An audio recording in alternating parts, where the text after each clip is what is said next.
Have you ever had someone ask you a question that made your stomach twist?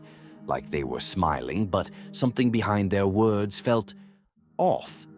You clicked this video because something in you already knows the truth.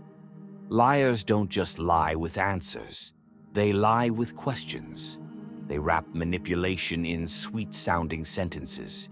They twist your words before you even speak them. They use questions not to understand you, but to control you. And if you've ever been caught in a moment where you doubted yourself, froze up, or later realized, wait, something wasn't right about that, then stay, because this video is for you. We're going to expose 5 of the most dangerous questions liars ask, not to hear your truth, but to silence it. And we'll do it the Stoic way, with clarity, calm, and unshakable presence. This isn't just about spotting lies, it's about becoming immune to them. Like Marcus Aurelius said, if anyone can refute me, show me I'm making a mistake or looking at things from the wrong perspective, I'll gladly change. For it's the truth I seek, and the truth never harmed anyone. But here's the problem. Liars aren't looking for truth, they're looking for control, and they're hoping you won't notice until it's too late. Let's fix that, starting with the first question. 1. Why are you making such a big deal out of this? This is a guilt trap. It sounds casual, maybe even concerned, but it's not a real question. It's a quiet way of saying, your feelings are a problem. Here's what the liar really means. I don't want to be held responsible for what I did, so I'll make you feel ashamed for caring. But Stoicism teaches us the opposite. If something disturbs you, it deserves your attention. Your emotions aren't the problem. Your emotions are signals. Like Seneca said, we suffer more in imagination than in reality. And that's exactly what liars try to weaponize, your imagination. So next time someone asks this question, pause, breathe, look them in the eye and say, I'm not making a big deal. I'm making a boundary. Is that the real problem here? Watch how fast the mask cracks. 2. You still don't trust me. On the surface, it sounds like they want connection. But listen carefully. This isn't a request. It's a demand. A trustworthy person proves themselves through action. A liar skips the proof and asks for blind loyalty instead. This question is meant to shut you down, to make you feel bad for using your instincts. But remember what Epictetus said. It is impossible for a man to learn what he thinks he already knows. If they truly cared about trust, they wouldn't pressure you into it. They'd show you who they are, slowly, consistently, honestly. So if someone throws this question at you, try this. Are you asking me to ignore my judgment? Because that's not how real trust works. Let that hang in the air. Liars can't stand silence. They expect you to fold. When you don't, they panic. 3. Are you trying to start something right now? This is the ultimate deflection.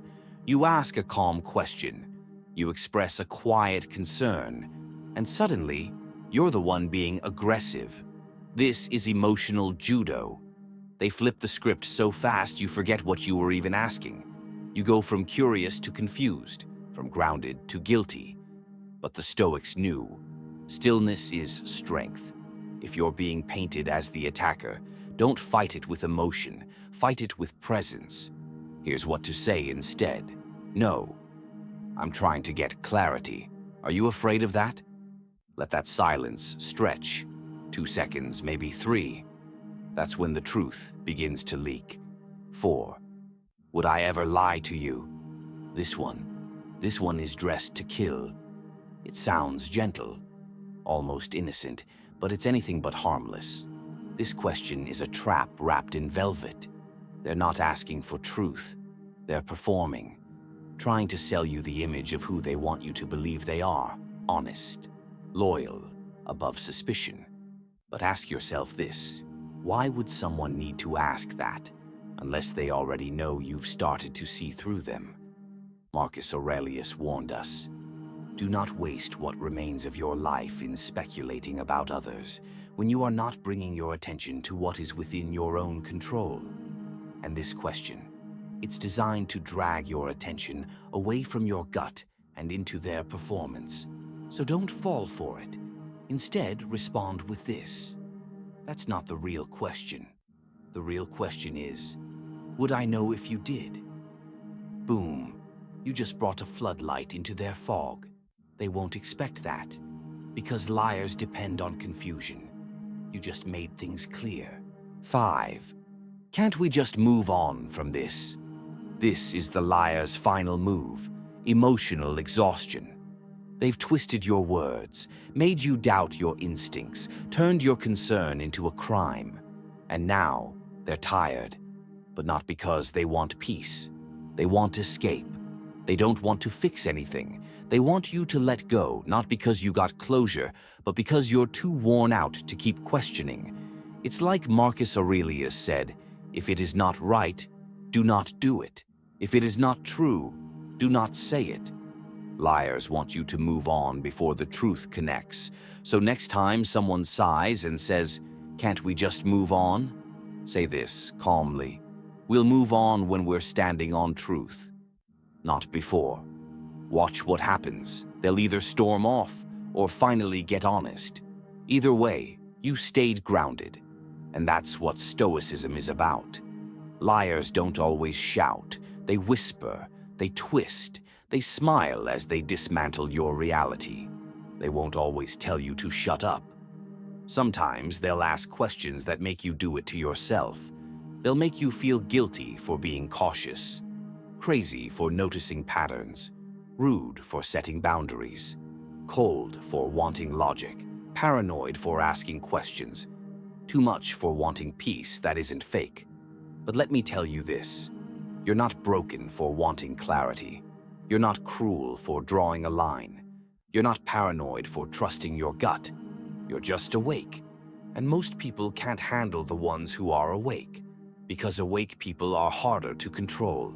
So, next time you feel thrown off, ask yourself this. Is this question seeking truth or shutting it down? Am I being made to feel guilty for thinking? What would Marcus or Seneca do if they heard this?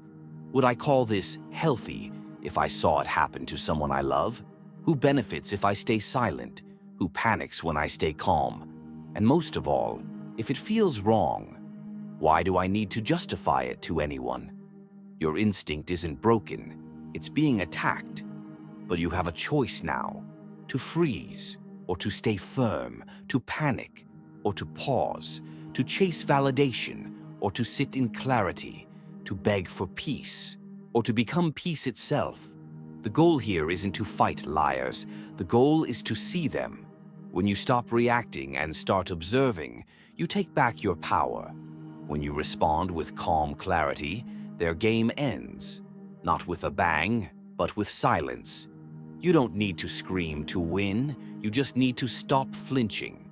Because a calm, clear, observant soul in a world full of manipulators is dangerous. And now, that soul is you. Thank you for watching. If you found clarity today, don't forget to like and subscribe for more. Not just for information, but for power, peace, and real Stoic strength. I'll see you in the next one.